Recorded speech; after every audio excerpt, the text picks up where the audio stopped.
Bom dia, bom dia, bom dia, Carol. Como é que tá? Tudo bem? Cíntia, Melina, tô aqui acenando pro pessoal aqui. Bom dia, que Deus abençoe as nossas vidas. Bom dia, pastora Edna.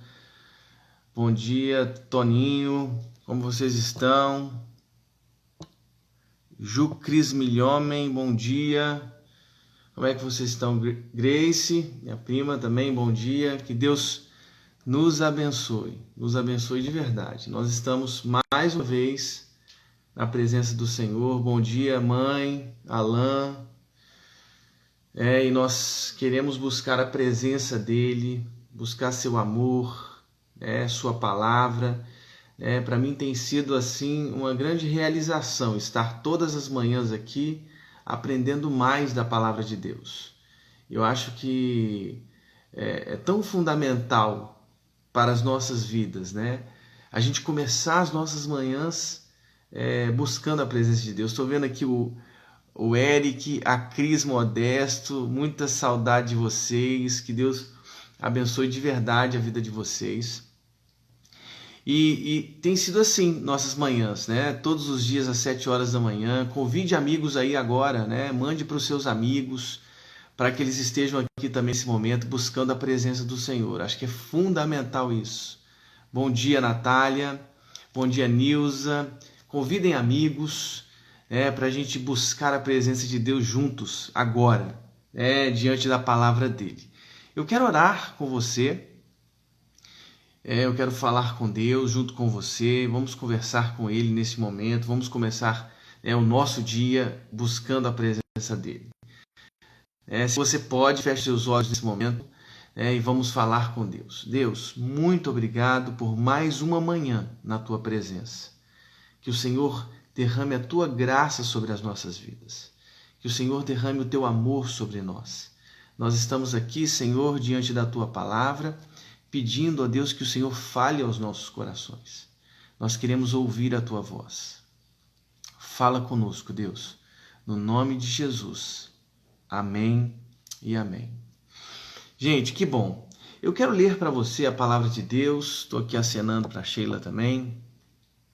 A palavra de Deus em Marcos capítulo 1, do 21 ao 35. Eu não sei se eu vou conseguir esgotar esses versos todos hoje, mas eu queria ler a palavra do Senhor, porque senão hoje, na segunda, a gente continua a palavra de Deus. Lembrando que esses devocionais eles acontecem de segunda a sexta. Então, de segunda a sexta, às 7 horas da manhã, nós estaremos juntos aqui falando com Deus, conversando com Deus e falando sobre Ele, conversando sobre Ele também. Então, de segunda a sexta, às 7 horas da manhã. A palavra de Deus, lá em Marcos capítulo 1, a partir do verso 21, diz assim: Depois entraram em Cafarnaum, e logo no sábado foi ele ensinar na sinagoga. Maravilhavam-se da sua doutrina, porque os ensinava como quem tem autoridade, não como os escribas. Não tardou que aparecesse na sinagoga um homem possesso de espírito imundo, o qual bradou: Que temos nós contigo, Jesus Nazareno? Vieste para perder-nos? Bem sei que és o Santo de Deus. Mas Jesus o repreendeu, dizendo: Cala-te e sai desse homem. Então o espírito imundo, agitando-o violentamente e bradando em alta voz, saiu dele. Todos se admiraram a ponto de perguntar entre si: que vem a ser isto? Uma nova doutrina? Com autoridade ele ordena aos espíritos imundos e eles lhe obedecem. Então correu célere a fama, ou seja, apressadamente, com velocidade, a fama de Jesus em todas as direções, por toda a circunvizinhança da Galileia. E saindo eles da sinagoga, foram com Tiago e João diretamente para a casa de Simão e André. A sogra de Simão achava-se acamada, com febre, e logo lhe falaram a respeito dela. Então, aproximando-se, tomou-a pela mão e a febre a deixou, passando ela a servi-los. À tarde, ao cair do sol, trouxeram a Jesus todos os enfermos e endemoniados. Toda a cidade estava reunida à porta, e ele curou muitos doentes e toda sorte de enfermidades, também expeliu muitos demônios, não lhes permitindo que falassem, porque sabiam quem ele era. Eis a palavra do nosso Senhor. Veja só, depois de vocacionar alguns discípulos, dizendo: vinde a mim, vinde após mim, e eu vos farei pescadores de homens, porque essa foi a proposta de Jesus, aqueles primeiros discípulos, pescadores que estavam em seu exercício, em seu ofício, e Jesus ressignificando suas vidas através dessa vocação, desse chamado: vinde após mim, eu vos farei pescadores de homens. Vocês se tornarão aqueles que vão anunciar o reino de Deus, a palavra de Deus, a libertação, a cura das nossas almas. E Jesus e seus discípulos, eles entram em Cafarnaum e eles vão ensinar logo no sábado e na sinagoga. Nós precisamos observar bem isso, porque esses elementos, eles não são aleatórios, eles não são jogados sem um significado, sem uma finalidade, sem uma teleologia. Não, há uma finalidade aqui. Veja só, na sinagoga. Depois entraram em Cafarnaum e logo no sábado foi ele ensinar na sinagoga, justamente na sinagoga. Lugar onde se oficialmente ensinava a Torá e os profetas. E no sábado era o dia em que os observantes da lei judaica, eles iam à sinagoga ouvir a exposição da Torá, dos profetas. A Torá, os primeiros livros de Moisés, os primeiros 5 livros do Antigo Testamento. Os judeus assíduos, perseverantes, eles iam à sinagoga ouvir a exposição da Escritura todos os sábados. E diz a palavra de Deus que todos maravilhavam-se da sua doutrina, porque os ensinava com autoridade, como quem tem autoridade. Agora, gente, não confunda, isso é fundamental. Autoridade com poder tirânico. São duas coisas completamente distintas. E o evangelista Marcos, ele é preciso, como quem tem autoridade, diz o verso 22, e não como os escribas. A autoridade que emanava de Jesus Cristo não era tirânica, não era um poder tirânico. Jesus não produz submissão, infantilismo ou uma apática passividade. Não. Submissão, infantilismo, apática passividade são consequências naturais do ensino dos escribas. Jesus não se alimentava ou se nutria de poder tirânico. Os ensinos de Jesus provinham da intensa vida no Espírito. A sua autoridade não provinha de uma instituição ou de uma tradição, mas do Espírito vivificador de Deus. Vocês se lembram daquele texto que eu li para vocês, não sei se ontem ou antes de ontem, lá no evangelista Lucas? Diz assim: então Jesus, no poder do Espírito, regressou para a Galileia. A sua fama correu por toda a circunvizinhança. Ele ensinava nas sinagogas, sendo glorificado por todos. Agora veja só, o que o evangelista Lucas nos diz, aquele mesmo evangelista que se nutria de uma intensa experiência do Espírito e que deixava também transparecer através dos seus escritos, do seu evangelho, essa intensa experiência no Espírito que Jesus tinha em sua vida. Ele é o evangelista que fala de Jesus no poder do Espírito. Ele disse assim, e regressou para Galileia no poder do Espírito. A sua autoridade, a autoridade de Jesus provinha dessa intensa experiência no Espírito que Jesus tinha. Por isso, ele não era um tirânico que promovia passividade, submissão, infantilismo. Não. O que dele emanava era vida, fé. Os seus ouvintes eram libertados de seus medos, dos seus grilhões, Cristo infundia nesses seus ouvintes fé. confiança em Deus. É necessário também ressaltar que o ensinamento de Jesus, os ensinos de Jesus, né, eles eram acompanhados de ações muito interessantes. Isso é importante a gente ressaltar. Quer dizer, os seus controversos ensinos, a maioria dos quais acompanhadas de ações que também eram provocativas, traziam, por exemplo, transtornos aos líderes religiosos. Eu quero citar um exemplo aqui para que vocês entendam o que eu estou dizendo. Em Marcos capítulo 3, nós veremos isso mais à frente. Jesus, ele entra numa sinagoga no sábado, observe bem.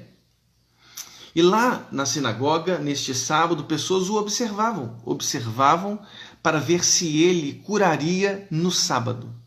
Veja a intenção daqueles observadores. Eles tinham a intenção de acusar Jesus de algum ilícito.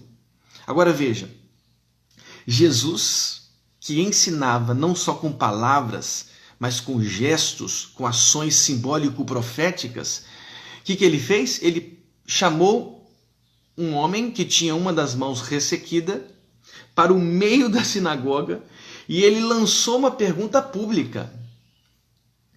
Uma pergunta que continua ecoando em nossos ouvidos, nas nossas religiosidades, nas nossas hipocrisias. Ele diz assim: é lícito curar no sábado? É lícito no sábado fazer o bem ou fazer o mal? Salvar a vida ou tirá-la? E é interessante observar porque Marcos 3 diz que todos ficaram em silêncio. Silêncio, completo silêncio, emudecidos diante de seu próprio ilogismo, porque isso é ilógico. O sábado foi criado para o homem, para a humanização do mesmo, para que o mesmo não se afundasse, não se engolisse nessas atividades sem fim, sem descanso. Aliás, a gente tem que trazer o sábado novamente para os nossos tempos. Tantos workaholics, viciados em trabalho. Nós precisamos de descanso. De descanso, de um intervalo. E tudo na Bíblia hebraica, no Antigo Testamento, simboliza isso. O sábado, o descanso da terra, o ano do jubileu. Tudo isso mostra que nós temos que oxigenar as nossas vidas para que não se tornem nossa própria escravidão. Mas olha só, essas ações de Jesus, elas são proféticas, elas são simbólico-proféticas. Essa cena que a gente lê hoje, na sinagoga em Cafarnaum, um processo de espírito imundo interrompeu o ensinamento. Jesus estava ensinando, ele interrompe o ensinamento de Jesus. E aí ele começa, eu vou ler aqui para vocês. Não tardou que aparecesse na sinagoga um homem possesso de espírito imundo, o qual bradou. Imagina essa cena. A cena na sinagoga em Cafarnaum. Ele interrompe, ele brada em alta voz e Jesus depois o repreende. Mas ele diz: que temos nós contigo, Jesus Nazareno? Vieste para perdermos. Bem sei que és o Santo de Deus. Então veja, é interessante a gente se perguntar aqui, por que esse endemoniado em Cafarnaum, ele não se incomodava com o ensinamento dos escribas? Por que esse endemoniado em Cafarnaum, na sinagoga em Cafarnaum, passou a se incomodar e bradar em alta voz diante do ensinamento de Jesus? Por quê? De Cristo só emanava a vida, a liberdade, a quebra de grilhões opressivos. Por que será que até aquele momento, quando Cristo começou a ensinar, eles estavam satisfeitos no meio da sinagoga, satisfeitos diante dos ensinamentos dos escribas? E agora, diante do ensinamento como quem tem a autoridade de Jesus, eles se incomodam e começam a bradar em alta voz. Essa é a pergunta que nós temos que fazer. Diante daquele que dava vida, liberdade, eles agora estão profundamente, incomodados. Sim, lá em João 6, depois de um ensinamento muito duro de Jesus, muito forte de Jesus, está lá em João 6. Muitos discípulos passam a abandonar Jesus. Olha que interessante. Eles abandonam Jesus. E aí, Jesus vira para os 12 discípulos, e talvez ele esteja virando para cada um de nós aqui agora. Diante do ensinamento duro, discípulos o abandonam e ele pergunta aos 12: quereis também vós retirar-vos? Veja a liberdade das palavras de Jesus. Quereis vós também retirar-vos? E aí Pedro: Senhor, para quem iremos? Tu tens a palavra, ou tu tens as palavras de vida eterna. Jesus propõe aos 12 que eles, entre aspas, façam o que os outros discípulos fizeram. Diante de uma mensagem radical, dura, confrontadora, Jesus está sempre nos perguntando: bem, vocês querem continuar o caminho dos outros discípulos? Porque até agora eles alimentaram um Cristo apócrifo. E agora vocês estão diante de quem sou eu. A minha mensagem é uma mensagem confrontadora. Pedro: para quem iremos, Senhor? Só tu tens as palavras de vida eterna. Queridos, nós não somos escribas. Nós somos discípulos de Jesus. Os nossos ensinamentos precisam ser os próprios ensinamentos de Jesus. Sim, precisamos comunicar a mensagem da vida e não tradições humanas. Precisamos ensinar libertando e curando e não doutrinar mentes. Nós precisamos transmitir o seu espírito e não teologias. Queridos, nós somos discípulos de Jesus, nós não somos escribas. Nós não alimentamos as consciências dos nossos interlocutores com teologias vazias, frias, acadêmicas, sem raízes na terra, na história, na sua própria vida, na sua alma e na alma daqueles que estão ao nosso redor. Nós não transmitimos teologias, nós transmitimos vida. Não tradições humanas, mas vida, oxigênio, alimento. Ele é o pão vivo que desceu do céu. Nós temos que ser esse pão dividido. E é por isso que a ceia simboliza, talvez, um dos eventos mais importantes da experiência cristã. Quando se divide o pão, quando se divide o vinho, vive-se a vida cristã tal qual ela é. E vive-se a proclamar a radicalidade do Evangelho. Nós não somos escribas, somos discípulos. Queridos, Jesus não cura e nem liberta de forma arbitrária. Jesus busca a vida abundante em cada ser humano. Na cura da sogra de Pedro, nesse endemoniado que se incomodou numa sinagoga de Cafarnaum, em Cafarnaum, diante de todos os enfermos e endemoniados que se reuniram à porta de Jesus, cada cura, cada ação, cada libertação de possessão ou possessões demoníacas, o que Jesus está fazendo ali é promovendo vida, remédio. Ele está realizando libertação. Vinde a mim todos vós que estáis cansados e oprimidos, porque eu vos aliviarei. Os exaustos, os abatidos, os alquebrados, os humilhados, eles recebem alívio e descanso na pessoa de Cristo. Todas as ações de Jesus são ações terapêuticas. Todas as ações. Vocês se lembram que eu falei do sábado e da sinagoga? Vocês precisam ter isso em mente. Esse é o contexto vital a partir do qual nós precisamos compreender cada cena dos evangelhos. Sim, as ações de Jesus são terapêuticas. Ao curar no sábado, numa sinagoga, Jesus está ensinando, está curando comportamentos patológicos que a religião às vezes provoca.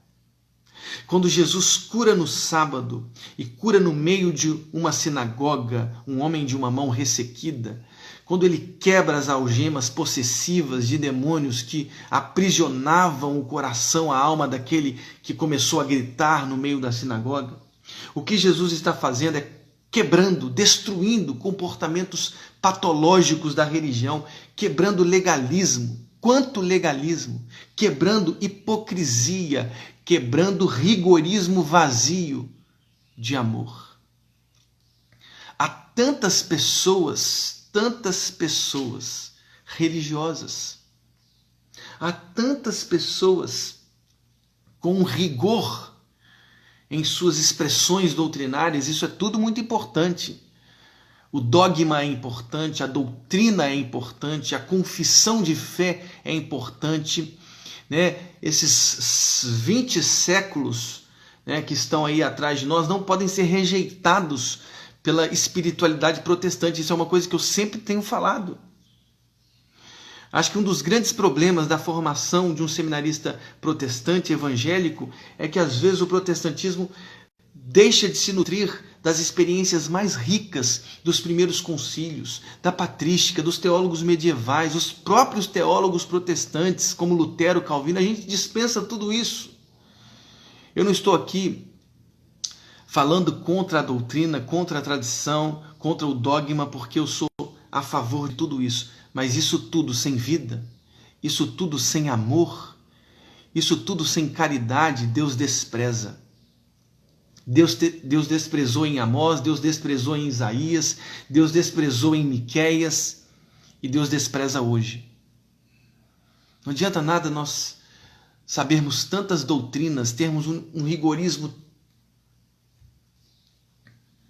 se não temos amor. Nós não somos escribas, somos discípulos do Mestre Jesus. O seu ensino era um ensino com autoridade, como quem tem autoridade. Ele ensinava quebrando as amarras demoníacas de um endemoniado oprimido. Ele ensinava retirando a febre da sogra de Pedro. Ele ensinava curando as enfermidades, as mais diferentes enfermidades, promovendo saúde. Ele saneava a alma das pessoas. Ele promovia vida, ele promovia liberdade. Sim, Jesus ensinava transformando vidas. Nós não somos escribas, somos os discípulos do Mestre, que a partir das nossas vidas, que a partir dos nossos corações, as pessoas que estão ao nosso redor recebam vida. Recebam vida e vida em abundância. Você é a continuação do corpo de Jesus. Você já imaginou isso? A igreja é a continuação corpórea de Jesus. A igreja é sinal, a igreja é sacramento. A igreja é a visibilidade, a igreja é a encarnação, entre aspas, do próprio Cristo. Quando as pessoas olham para a gente, elas veem Jesus. Ou elas deveriam ver Jesus. Quando as pessoas olham para cada ação que eu realizo na história, elas veem a ação de Jesus. Deus não chamou escribas. Deus chamou discípulos. Que Deus abençoe a sua vida. Que hoje, a partir do seu comportamento, da sua ação, de suas palavras, do seu sorriso, da sua vida, pessoas sejam libertas, pessoas sejam transformadas, pessoas sejam embebidas pela força do Espírito Santo de Deus. Você já imaginou lá dentro do seu trabalho as pessoas terem um novo sorriso, uma nova vida? Que Deus abençoe o seu coração. Eu sei que você é um filho de Deus. Você tem essa identidade incrível. Que ao chegar no seu trabalho ou na sua casa, você está voltando do trabalho, passou a madrugada inteira trabalhando, que as pessoas sintam o amor de Deus através da sua vida. Que Deus abençoe o seu coração. Estou vendo aqui a Michele. Que legal ver a Michele aqui. Que Deus abençoe, viu, Michele? Saudades de você. Estou vendo a Beth, a Daniele, né? O Russe de Corflores, que agora não dá para identificar o nome aqui, né? Nilza, Cleice, né? Que Deus abençoe de verdade vocês. Carla, que saudade da Carla. Toninho aqui também. Que Deus abençoe muito, muito, muito vocês. Estou vendo a Luciene aqui também. Que o dia de vocês seja um dia incrível e que pessoas tenham um encontro com Cristo através da sua vida. Que Deus abençoe o seu coração. No nome de Jesus. A Dani da Analu, Marcos, que bom te ver, Dani. Estou esperando a sua ligação, hein? Para a gente conversar. Que Deus abençoe. No nome de Jesus. Um grande abraço. Tchau, tchau. Até mais.